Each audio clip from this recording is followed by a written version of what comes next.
जौहर का मतलब क्या है, ठीक है। तो ऐतिहासिक दुनिया में जौहर शब्द जो है ना बहुत ही पावरफुल शब्द है, ठीक है।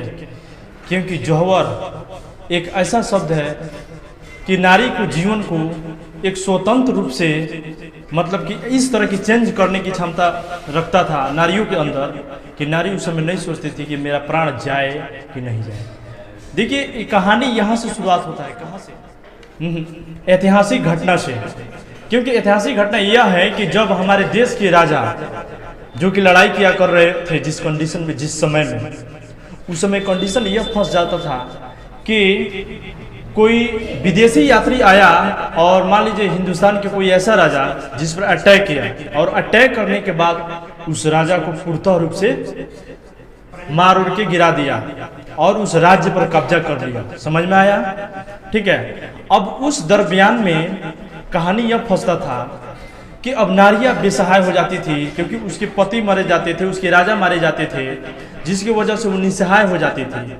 तो जो नारियां के अंदर क्षमता होता था अपनी इज्जत और मान सम्मान को बचाने के लिए, तो तलवार उठा करके निकल जाती थी लड़ने के लिए और लड़ते लड़ते अपना जान गंवा देती थी। जिन नारियों के अंदर ऐसी चीजें नहीं थी तो उन लोगों ने, महल तो छोटा होता नहीं था उस समय, महल तो कई बीघा में होता था, तो उसी महल के अंदर में एक बहुत बड़ा हवन कुंड खुनवा दिया जाता था, बहुत गहरा, बहुत बड़ा, ठीक है। और उसी में अगरबत्ती बहुत वगैरह वगैरह चीज जो भी है उसमें डाल दिया जाता था, धूप वूप सब डाल दिया जाता था।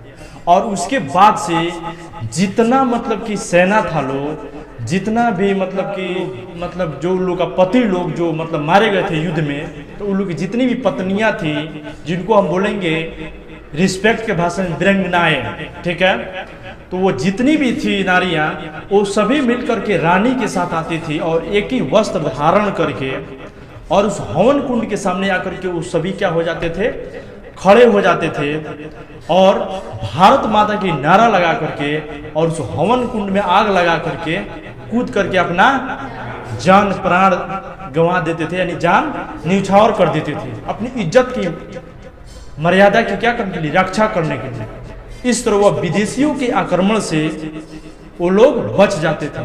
तो सोचिए हमारे देश की नारी ऐसी होती थी, एक ऐसा समय था।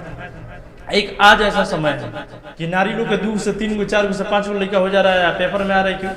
फिर दूसरे को नर आ गया उसके साथ, समझ हो जाए कि नहीं है, कुछ ऐसा कंडीशन है। तो मैं यही बताना चाहूँगा, नर हो, नर की तरह रिस्पेक्ट इज्जत बनाए और नारी नारी की तरह रिस्पेक्ट और इज्जत बनाए, ठीक है। जीवन बहुत ही अच्छा लगेगा और जीवन बहुत ही सुंदर दिखाई देने लगेगा।